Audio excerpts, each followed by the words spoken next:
Hello guys, hi everyone, कैसे आप सब। आई होप आप सब बहुत अच्छे होंगे। मैं श्रुति अजय गुप्ता मोस्ट वेलकम करती हूँ आपका आपके अपने चैनल हेलो स्टडीज़ में। ओके, अगेन आपके सामने मैथमेटिक्स का ही इंपॉर्टेंट लेक्चर वीडियो लेकर आई हूँ, जो कि आज आपके लिए बहुत ज़्यादा इंपॉर्टेंट होने वाला है। आज आपका 4.2 तक हमने आपको कंप्लीट करवा दिया था, है ना। आज हम 4.3 स्टार्ट करेंगे, प्रैक्टिस सेट 4.3। बट इसके पहले कुछ बेसिक कंसेप्ट हमको क्लियर करना ज़रूरी है। ये 4.3 जो है ना, थोड़ा ट्रिकी है। आपको हार्ड लगेगा, हमें पता है, थोड़ा हार्ड लगेगा आपको। क्या है ये, इसमें कुछ ऐसे टॉपिक्स है, अच्छे से अच्छा टीचर भी आपको पढ़ाने जाएगा। हम कैसे हैं हमें नहीं पता, हम पढ़ाते हैं, हम फुल एजुकेशन देने की कोशिश करते हैं, क्वालिटी एजुकेशन देने की कोशिश कर रहे हैं आपको। लेकिन उसके बाद भी हो सकता है कि आपको अच्छे से समझ में ना आए। तो लेकिन ये जो चैप्टर है ना, इसमें कुछ ऐसी चीज़ें हैं जो आपको थोड़ा सा टॉपिक्स पढ़ाएंगे, समझ में आएगा, थोड़ा समझ में आएगा, लेकिन धीरे धीरे समझ में आएगा। इस चीज़ को ध्यान रखें। अच्छे से अच्छा टीचर भी जब आपको पढ़ाएगा तो वो स्टार्टिंग में वो आपके सर के ऊपर से ही जाएगा। होता है इसमें ना कुछ प्रॉपर्टीज़ लगती है, पहले उस प्रॉपर्टीज़ को पढ़ेंगे। अगर उस प्रॉपर्टीज़ को अगर आप अच्छे से ध्यान देते हैं, जो आज हम बताने वाले हैं, ठीक है, उस प्रॉपर्टीज़ को पढ़ेंगे, देन ही आप अच्छे से सॉल्व कर सकेंगे। तो बहुत ज़्यादा ध्यान दीजिएगा आज की प्रॉपर्टी पर। आज का लेक्चर बहुत बहुत बहुत इंपॉर्टेंट होने वाला है, ठीक है। विदाउट लेट स्टार्ट करते। देखिए, बता देते कुछ इसमें ना, कुछ ऐसे बताएंगे इजी वे में। टेंशन लेने वाली बात नहीं है, इतना टेंशन भी नहीं है। बस इतना है कि आज की प्रॉपर्टीज़ अगर आपने अच्छे से क्लियर कर ली तो आपका पूरा चैप्टर ही आपका है। फिर तो कोई आपको रोक नहीं सकता ना। इसमें कुछ प्रॉपर्टीज़ लगती है। देखो, हमने टॉपिक भी लिख के रखा, ऑपरेशंस ऑन इक्वल रेशियो, ठीक है। कुछ ऑपरेशंस करने, इक्वल रेशियो के ऊपर कुछ ऑपरेशंस करने कि क्या क्या किया जाता है, उसके बाद भी वो इक्वल ही रहता है। ये आपकी तो 5 मेन प्रॉपर्टीज उसमें, ठीक है। तो उसमें फर्स्ट है आपका invertendo, second alternendo, third componendo दिमाग से रख रहा होगा, and fourth dividendo, and fifth is componendo and dividendo साथ में। ये है। तो पहले ये प्रॉपर्टी को पढ़ना बहुत ज़्यादा इंपॉर्टेंट है, क्योंकि पूरा जो प्रैक्टिस सेट आपका 4.3 है ना, पूरा इस पर ही बेस्ड है। ओके, देखेंगे। So let's start. ओके, तो देखो, operations on equal ratio 5 main properties करके हम लिखे हैं, है ना। आप प्रॉपर्टीज में कौन कौन से, सबसे पहला आपका है इन्वर्टेंडो। आज आप अभी आपको क्या करेंगे, इन्वर्टेंडो, ठीक है। तो ये अभी देखिए, ये 5 जो प्रॉपर्टीज आपको बताएंगे, अभी हम पूरा डिटेल में आपको समझाते हैं, ठीक है। इसके एकदम ज़्यादा डीप में नहीं जाएंगे। क्यों नहीं जाएंगे? क्योंकि एकदम ज़्यादा उस तरह से आपको ज़रूरत नहीं है। जितना आपको चाहिए ना, उतना आपको बताया जाएगा, उतनी एजुकेशन आपको दी जाएगी जो आपके चैप्टर में है, ठीक है। जहाँ तक कि आपको चाहिए इसका डिटेल आपको उतना ज़रूर बताएंगे। एकदम ज़्यादा डीप में जाने की कोई ज़रूरत नहीं है, क्योंकि आपको ज़रूरत ही नहीं है, काम ही नहीं है ना उसका, ठीक है। तो जहाँ तक हमको ज़रूरत है बस वहीं तक के चलते हैं ना, ठीक है। पहले क्योंकि नीड पूरी होनी चाहिए, इच्छाएं तो बाद में फिर खत्म ही नहीं होती, कभी बोलते हैं ना, आवश्यकता और इच्छा बहुत डिफरेंस है दोनों में। तो अभी हमारी नीड क्या है, इन्वर्टेंडो में या अल्टरनेंडो में, मतलब ये टोटल 5 प्रॉपर्टीज में, कि जिस चीज़ की जरूरत हमें अभी चैप्टर से रिलेटेड है, पहले उसको तो कर ले, ठीक है। तो देखो, फर्स्ट आपका इन्वर्टेंडो। अब ये इन्वर्टेंडो क्या है पता है क्या, बेसिक बता रहे, ध्यान रखना। तो इसमें नंबर्स यूज नहीं करेंगे। देखो, जैसे A/B है, ठीक है।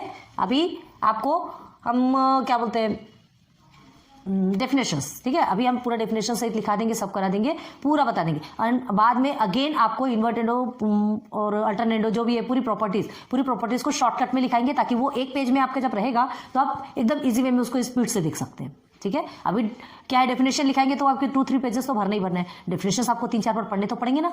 ये आपके टेक्स्ट में नहीं आता है ना, ये आपके टेक्स्ट बुक में या एग्जाम्स में नहीं पूछा जाता है इन्वर्टेंडो के ये जो 5 प्रॉपर्टीज है, इसका डेफिनेशन बताओ या कुछ बताओ, ठीक है। या कभी कभी ऐसा पूछा जा सकता है कि कुछ ऐसा क्वेश्चन दिया जाएगा और बोलेगा कि इसका इन्वर्टेंडो बताओ, ठीक। अभी आपको नहीं समझ आ रहा होगा, तो इसीलिए पहले ये सब चीज़ें पढ़ लीजिए। उसके बाद तो देखिए, A/B है इज इक्वल टू C/D, ठीक। तो इन्वर्टेंडो में देखिए, इन्वर्ट वर्ड आ रहा है, अभी समझा रहे, समझिए। इन्वर्ट वर्ड आ रहा है, इन्वर्ट का मतलब क्या होता है, उल्टा, जस्ट अपोजिट होता है। इन्वर्ट का मतलब अपोजिट। तो इन्वर्टेंडो बोलने से ही समझ आ रहा है, मतलब A/B is equal to C/D है ना। तो B/A is equal to D/C भी होगा। अब समझ आया, है ना। करने से चीजें जल्दी समझ में आती। 2 रेशियोज लिया हमने, 2 रेशियो लिया, इस रेशियो को हमने सॉल्व करके दिखाया। देखिए, इन्वर्ट मतलब जस्ट उसका अपोजिट कर दिया, ठीक है, जस्ट अपोजिट कर दिया। उसके अपोजिट होने के बाद भी ये दोनों आपस में कैसे है, इक्वल है, दोनों आपस में इक्वल है। अब इसका एग्जांपल बताया आपको, देखिए, जैसे 1/3 ले लीजिए, चलिए, ठीक है। एक 1/3 लेते हैं एंड 6/18, ये दोनों भी, ठीक है, दोनों इक्वल है। कैसे इक्वल है, देखिए, 6 1 6, 6 3 18, आया दोनों भी इक्वल। इक्वल हो गया। अब हम इसका इन्वर्ट एंडो करेंगे। इन्वर्ट एंडो करेंगे मतलब 1/3 को 3/1 कर देंगे, ठीक है, एंड 18/6, तो ये भी इक्वल ही होगा। देखो इक्वल दिखा रहा है, क्या होगा, 3/1 है, ये क्या होगा 1 और ये 3, तो 3/1 हुआ कि नहीं हुआ, हुआ ना। तो ये आपका एग्जाम्पल लिख के रखे रहिए, ये चीज़ें हमको जल्दी क्लियर करवाती। हम आपको सिर्फ इस बेस पे क्यों बता रहे हैं, इस बेस पे क्योंकि कोई सा भी नंबर हो जाता है, कोई जरूरी नहीं है कि ये नंबर हो, ठीक है। ये एग्जाम्पल आपको समझाने के लिए बता रहे हैं, इस चीज़ को अच्छे से ध्यान रखिए। मीन्स इन्वर्ट एंडो प्रॉपर्टी को हम ऐसा लिखेंगे तो ये मतलब ये जो रेशियो प्रॉपर्टी है इसको हम उल्टा भी लिखेंगे तो हमारा इक्वल ही आएगा। आई बात क्लियर समझ में, अच्छे से समझ में आ गया। तो इन्वर्ट एंडो प्रॉपर्टी अब आपको कैसे लिखना है, चलो ये एग्जांपल आप लिख लेंगे, ठीक है, हम लिख के बताते हैं यहाँ पे इन्वर्ट एंडो प्रॉपर्टी डिटेल में। फॉर 4 नंबर्स,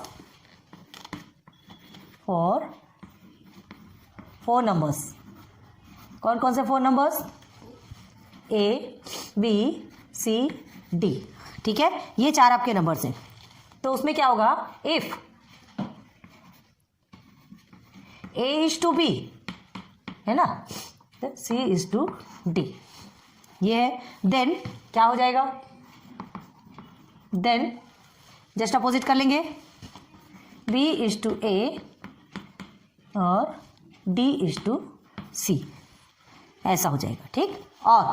और इसे कैसा लिख सकते हैं, A/B is equal to C/D, then क्या लिखोगे, B/A is equal to D/C, ऐसा भी लिख सकते हैं। क्लियर हुआ, ये लिखना है आपको, ये समझ में आना चाहिए, ठीक है। तो क्या लिखेंगे बाद में, that is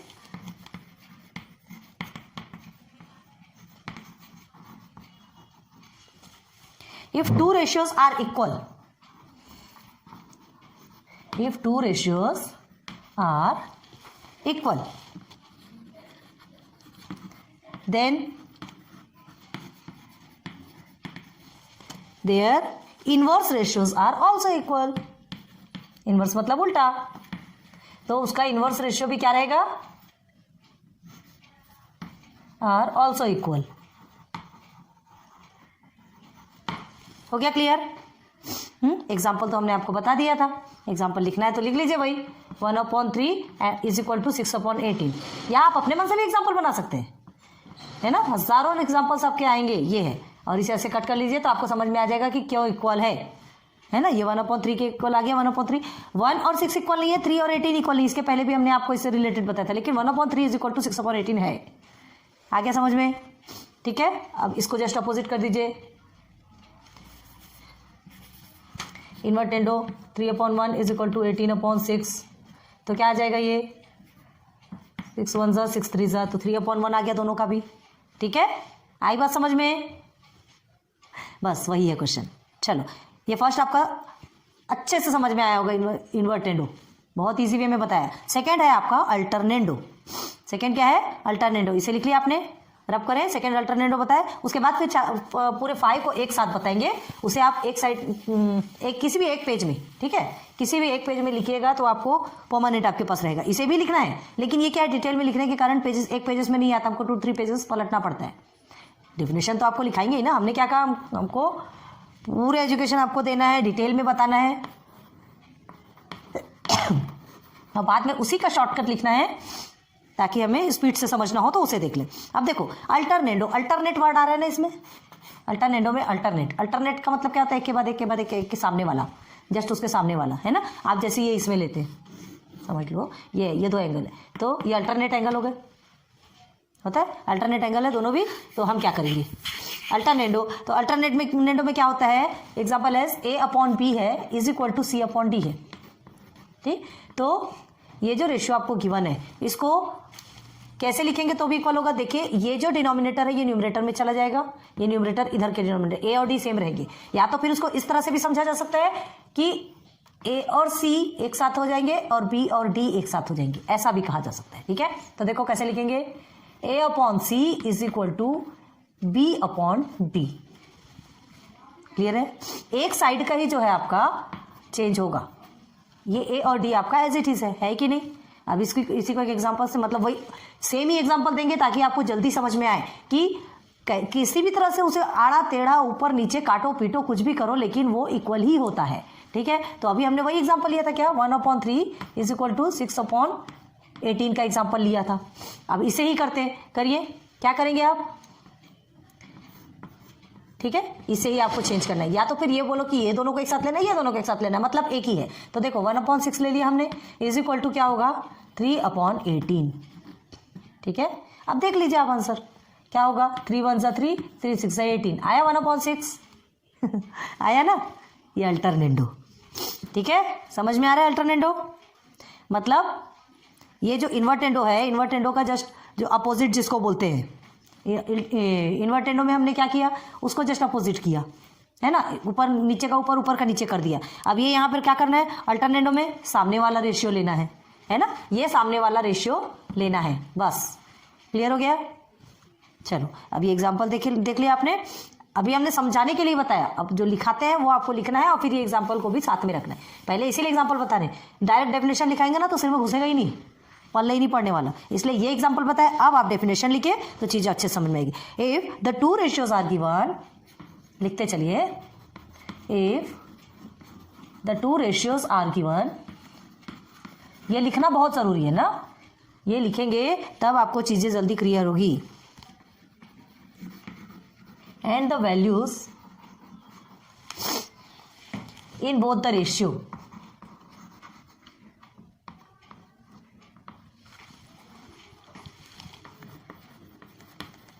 both the ratios are proportional,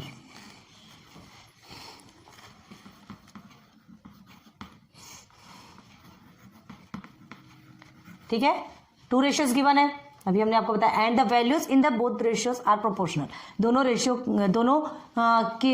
की जो वैल्यू है वो सेम है, जो हमने पहले लिया उसको क्या करेंगे, प्रोपोर्शनल टू ईच अदर, है ना, अभी फिर से बताएंगे, ध्यान रखिए, टू ईच अदर मतलब क्या बताया था हमने, जैसे 1/3 लिया एंड 6/18 लिया, ठीक है, तो दोनों रेशियो का प्रोपोर्शनल कैसा होगा, दोनों की वैल्यू सेम है, दोनों की भी वैल्यू सेम है, तो क्या करेंगे, देन,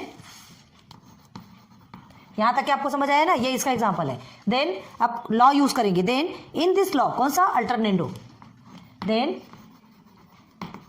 इन दिस लॉ, अब इस लॉ के हिसाब से, इस नियम के हिसाब से क्या करेंगे, if denominator of the first ratio, if denominator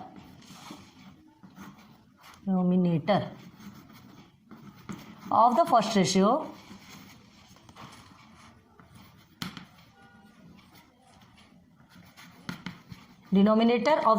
मतलब denominator of the first ratio in the sense 3, first ratio का डिनोमिनेटर, ठीक है, एक एक चीज आपको बताई जा रही है, याद रखो, फर्स्ट लाइन का जो था वो हमने ये आपको बताया। अब उसके बाद फिर इस लॉ में क्या होता है, denominator of the first ratio, ये इसके न्यूमरेटर में चला जाएगा, चलो लिखो, denominator of the first ratio is replaced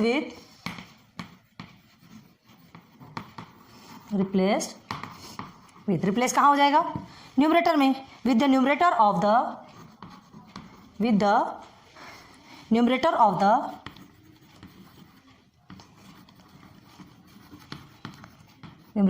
second ratio,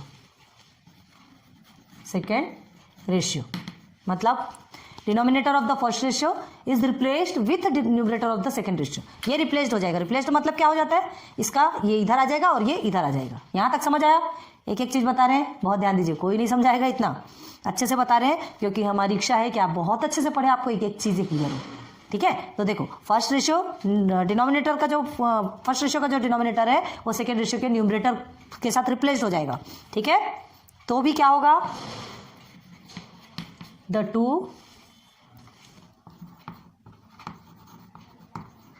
to ratios remains proportional to each other ना, प्रोपोर्शनल मतलब बराबर ही रहेंगे, प्रोपोर्शनल है ना, स्पेलिंग गलत लिखा था, टू ईच अदर, चाहे ऐसा करो चाहे वैसा करो, जैसे बताया ना हमने, आड़ा टेढ़ा ऊंचा नीचा कैसा भी करते जाओगे वो सब एक दूसरे के इक्वल ही होंगे। 1/3 इज इक्वल टू 6/18 का ही एग्जाम्पल बताया था, 1/3, ठीक है इक्वल। अब हमें क्या करना है, इसे रिप्लेस कर देना है, 1/6 कर दिए इज इक्वल टू 3/18 कर दिए, तो भी ये दोनों इक्वल हैं। कैसे इक्वल है देख लीजिए, 3 1 3, 3 6 18, देखिए 1/6 इज इक्वल टू 1/6 आया कि नहीं, मतलब ये दोनों भी इक्वल है। रिप्लेस कर देंगे तो भी वो दोनों प्रोपोर्शनल टू ईच अदर, मतलब एक दूसरे के इक्वल ही होंगे। आई बात समझ में? क्लियर हो गया? इजी है कि नहीं है?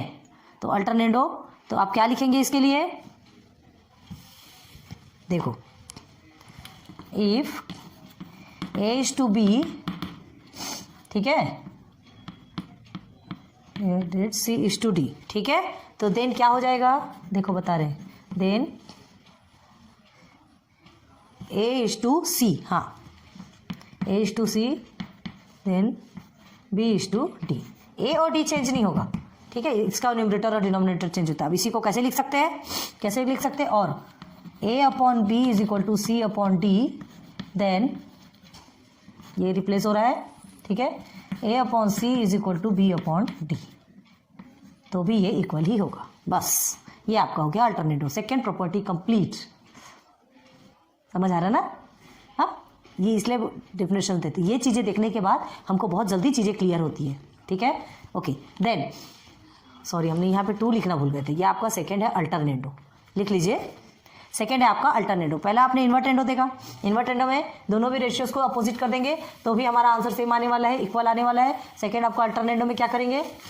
अल्टरनेट नंबर को, डिनोमिनेटर को न्यूमरेटर के साथ में रिप्लेस कर देंगे सेकेंड वाले के साथ, तो भी आपका आंसर सेम आएगा। अब नंबर 3 प्रॉपर्टी क्या है आपकी? कॉम्पोनेंडो। कॉम्पोनेंडो, ये है थर्ड प्रॉपर्टी। क्या होता है कंपोनेंडो में? देखो, कंपोजिट वर्ड आता है, कंपोज से कंपोजिट। कंपोजिट का मतलब क्या होता है? ऐसे प्लस करना होता है। कंपोजिट का मतलब क्या होता है? प्लस करना, ठीक है, एक वर्ड है कंपोजिट, एडिशन भी बोलते हैं जिसे। तो देखो, मेरा जैसे एक रेशियो है A upon B is equal to C upon D, ये हमारा एक रेशियो है। क्लियर है? पहले कभी भी एग्जांपल में ही समझाऊंगी, बाद में डेफिनेशन बताऊंगी, तभी आपको डेफिनेशन समझ में। तो A upon B is equal to C upon D है, तो ये कंपोजिट कंपोनेंट क्या करेंगे कि ये जो न्यूमरेटर है उसका डिनोमिनेटर के साथ में एडिशन होगा। जैसे ए है, ठीक है, तो इस डिनोमिनेटर को ऐड करेंगे, ये डिनोमिनेटर के साथ एडिशन होगा और ये भी एज इट इज ही रहेगा, ठीक है, इज इक्वल टू ये इसका इसके साथ इसका होगा डी के साथ, और ये भी ऐसे ही रहेगा, तो भी ये इक्वल ही होंगे, तो भी ये इक्वल ही होंगे। कैसे होंगे इक्वल? देखो, फिर से वही एग्जांपल देंगे। क्या है आपका? 1/3 इज इक्वल टू 6/18, यही लिया था हमने, ठीक है। तो देखिए 1 + 3/3 इज इक्वल टू 6/18 + 18, ये दोनों को भी करेंगे तो भी हमारा इक्वल आएगा। कैसे? देखिए 3/3 हमने ले लिया, ठीक है, नहीं सॉरी, ये 4 हो जाएगा आपका, 3 के साथ में 1 को प्लस करेंगे, आपका 4 हो गया। अब क्या होगा आपका? ये 18 और 6 कितना होता है? 24, ठीक, देन 18 आया। अब क्या करेंगे? 6 4 = 24, 6 3 = 18 आया। 4/3 4/3, तो यही है हमारा कंपोनेंडो, है ना। समझाने से कितना अच्छा समझ में आता है। 4/3 इज इक्वल टू 4/3 आया कि नहीं आया? तो अगर इसे हम रेशियोज को इस वे में भी लिखेंगे तो भी ये हमारा इक्वल ही होगा, ठीक। तो ये हमारी कंपोनेंटों की प्रॉपर्टी है, ध्यान रखो, ये कंपोनेंटों की प्रॉपर्टी है। ये सारी प्रॉपर्टीज आपको एंड में लिखाएंगे, टेंशन वाली बात नहीं। अभी पहले डेफिनेशंस देखिए, तो ये एग्जांपल आपको समझ आ गया। अब डेफिनेशन पे चलिए, चलो कंपोनेंटो। अब तो कंपोनेंटों की प्रॉपर्टी कैसे होगी? डिनोमिनेटर के साथ में ऐड होगा, डिनोमिनेटर भी एज इट इज रहेगा, लेकिन उसके बाद भी वो रेशियो क्या होंगे? सेम होगा, ठीक है। तो लिखो, in the concept of the कंपोनेंटो, in the concept of the कंपोनेंटो,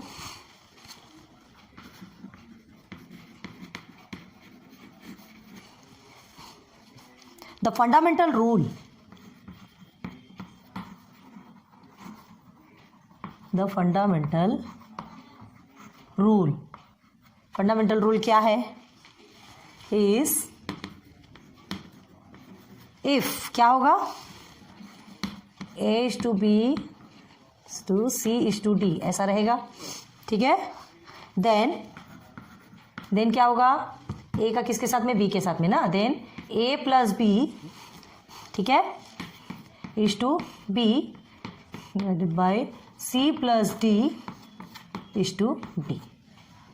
इसमें आपको जल्दी समझ में नहीं आता रेशियो में, लेकिन समझ में आना चाहिए। अब इसी को कैसे लिखेंगे? और करके लिख के बता दें, और करके लिख के बता दें तो आपको समझ में आएगा। और देखो यहीं पे लिख के बताते, इसका क्या है? a + b/b, ठीक है, is equal to C plus D upon T. इसे ऐसा भी लिखा जाता है, ठीक है। और इसे कैसे लिखा जाता है, A upon B is equal to C upon T. इसे इस तरह से लिखा जाएगा, तो यहाँ तो इक्वल है, ये भी आपका इक्वल होगा। क्लियर हो गया, क्लियर हुआ। तो it can be observe that, नीचे लिखिए, it can be observe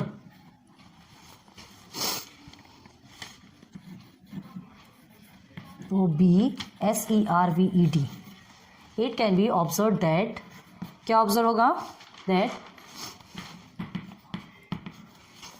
it is required to, बोलते जा रहे हैं, लिखते जाइए,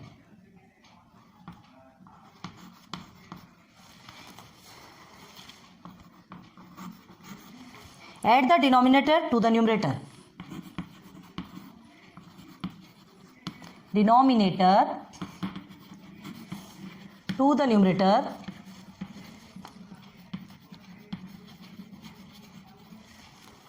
ठीक है, in the given ratios, in the given ratios, and then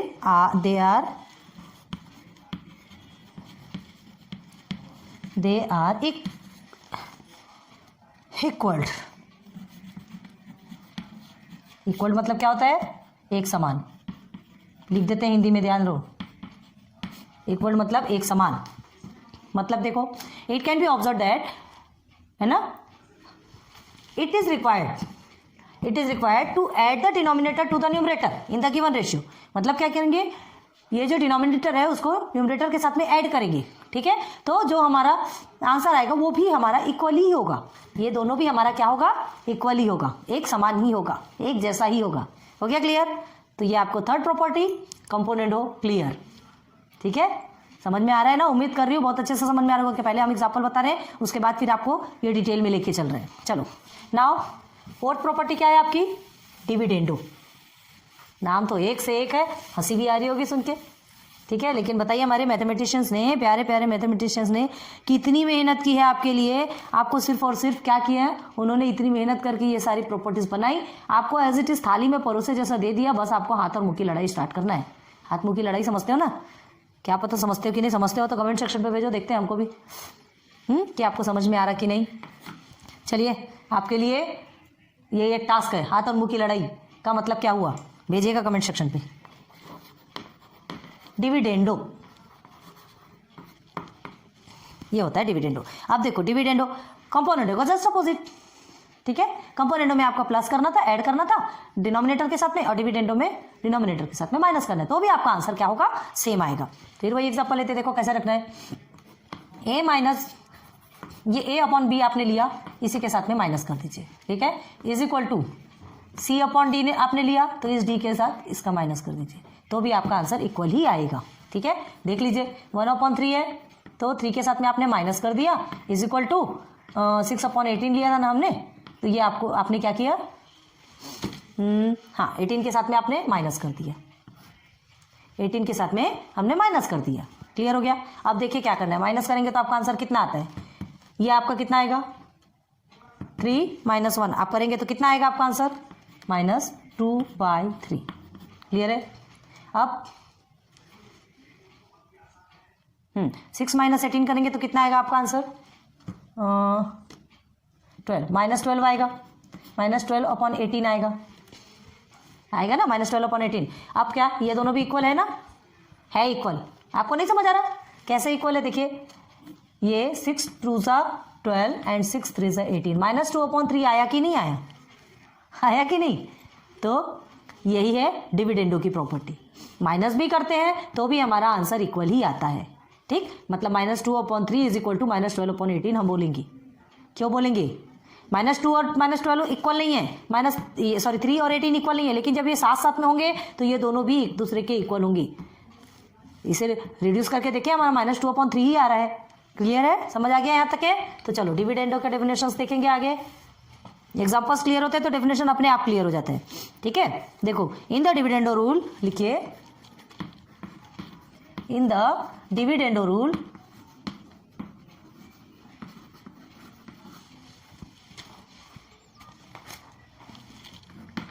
if A is to B such that C is to D, ठीक है। तो देन क्या होगा, सॉरी हमने बहुत सारा पढ़ा दिया, वीडियो फिर से ऑफ हो गई, अगेन बनाते कोई बात नहीं। A is to B such that C is to D, then यहाँ तक आए थे, ठीक है। फिर से हमने पूरा रब कर दिया, फिर से आपको आगे बता रहे हैं। तो डिविडेंडो में क्या बताया हमने, डिविडेंडो जस्ट अपोजिट माइनस होता है। एग्जांपल आपको बता दें, the dividendo rule, if A is to B such that C is to D, then क्या होगा, A minus B is to B, ठीक है, that C minus D is to D। Okay clear. और कैसे लिखते हैं इसे, आपको इजी वे में बताने के लिए हम इस तरह से कर रहे हैं ना, तो इससे जल्दी समझ में आता है आपको, ठीक है। ये ऐसा है, तो then A minus B upon B is equal to C minus D upon D, ऐसा ही होगा, ऐसे ही होगा। डिविडेंडो में जस्ट अपोजिट हो जाएगा, ठीक है। तो it can be observe that, नीचे में लिखेंगे, it can be observe that, क्या ऑब्जर्व कर रहे हैं, it is required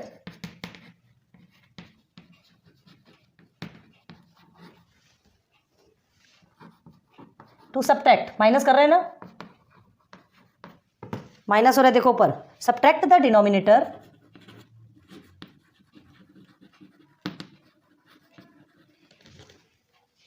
from the numerator, from the numerator.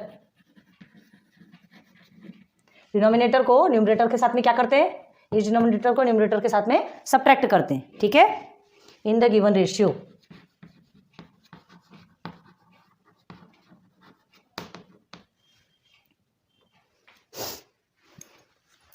आ रही बात समझ में, डिनोमिनेटर को न्यूमरेटर के साथ में क्या कर देते हैं, सब्ट्रैक्ट कर देते हैं, हो गया। चलो ये हो गया आपका डिविडेंडो। कंपोनेंडो और डिविडेंडो दोनों भी एक दूसरे का अपोजिट कहलाया, एक में प्लस है तो एक में माइनस है। ये हो गया आपका डिविडेंडो प्रॉपर्टी कंप्लीट। अब फिफ्थ प्रॉपर्टी आपकी, फिफ्थ एंड लास्ट, ठीक है, last but not the least, अभी एंड कहाँ होना है, कंपोनेंडो डिविडेंडो, जो कि आपका एक साथ है। फिफ्थ में कंपोनेंडो डिविडेंडो रूल, ठीक है। तो कंपोनेंडो डिविडेंडो क्या है, जो कि एक रेशियो है, कैसा, A upon B is equal to C upon D है। तो ये क्या हो जाएगा, A upon B C upon D equal है, तो देन ये क्या हो जाएगा, A plus B upon A minus B, अभी बताते हैं, is equal to C plus D upon C minus D. मतलब ये कंपोनेंटों की प्रॉपर्टी ऊपर में आ गई प्लस है, तो ये डिविडेंडो की प्रॉपर्टी नीचे में आ गई, ठीक है। तो ये दोनों भी इक्वल है इसके कंपोनेंटो डिविडेंडो, इसलिए कंपोनेंटो की एक प्रॉपर्टी आई, डिविडेंडो की एक प्रॉपर्टी आई, दोनों भी आ गई। आ रही बात समझ में, हाँ। तो ये होता है। आप कंपोनेंटो डिविडेंडो में कैसे करते थे, जैसे देखिए 1 + 3, हमने 1 और 3 का एग्जांपल लिया था, 1 - 3 कर दो, इज इक्वल टू 6 + 18, यहाँ पे 6 - 18 कर दो। चलो क्लियर हो गया। क्या करेंगे, ये 4 हो गया, ये -2 हो गया, अब ये क्या हो गया, 24 हो गया, ये आपका -12 हो गया। अब इसे और शॉर्टकट कर सकते हैं, -1 हो गया, ये आपका 2 हो गया, 12 × 1 = 12, ठीक है, ये भी -1 हो गया, 12 × 2 = 24 आ गया। 2/-1 2/-1 दोनों भी इक्वल आया, तो ये आपकी कंपोनेंटो डिविडेंडो की प्रॉपर्टी, मतलब ऐसा भी करते हैं तो भी हमारा इक्वल ही आता है। हो गया क्लियर। चलो डेफिनेशंस लिखिए, ट्रिक लिखिए, तो जल्दी समझ में आता है। It is true that, it is true that if the ratio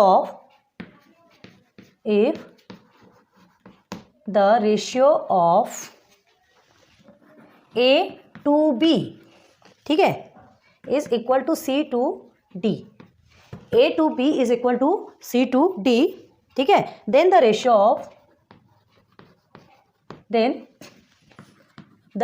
of अभी बताए थे ना हमने आपको, A + B to A - B, ठीक है, is equal to C + D to C - D। अभी आपको बताए थे हमने, ध्यान देंगे। तो क्या हो गया, this is termed the componendo and dividendo rule, componendo and dividendo rule. ठीक है, अभी बताया था हमने a upon B is equal to C upon D, then componendo of dividendo में क्या हो जाएगा a plus B upon A minus B is equal to C plus D upon C minus D. यही बताया था आपको, याद कीजिए। ठीक है, तो ये हमारी टोटल 5 प्रॉपर्टीज कंप्लीट हो गई।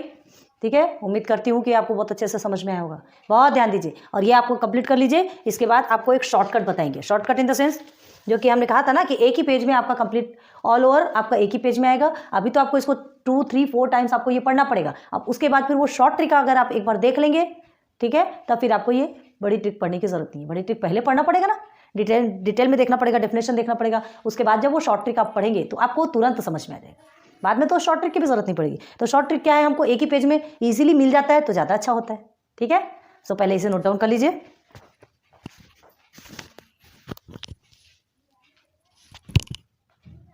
हो गया क्लियर? चलो, अब हमने एक आपको प्रॉमिस किया था कि इसका शॉर्ट टर्म पूरा बताएंगे। आपके टेक्स्ट बुक में है, ठीक है, टेक्स्ट बुक में है, लेकिन ये समझा कर बताना एक बात अलग हो जाती है। इसलिए जैसा आपको एक ही पेज में सब कुछ मिल जाएगा। देखिए, ध्यान दीजिए, नंबर 1 क्या है आपका इन्वर्टेंडो। ठीक है, तो ये इन्वर्टेंडो क्या बताया था हमने इन्वर्टेंडो में, if A upon B is equal to C upon D है तो देन क्या हो जाएगा।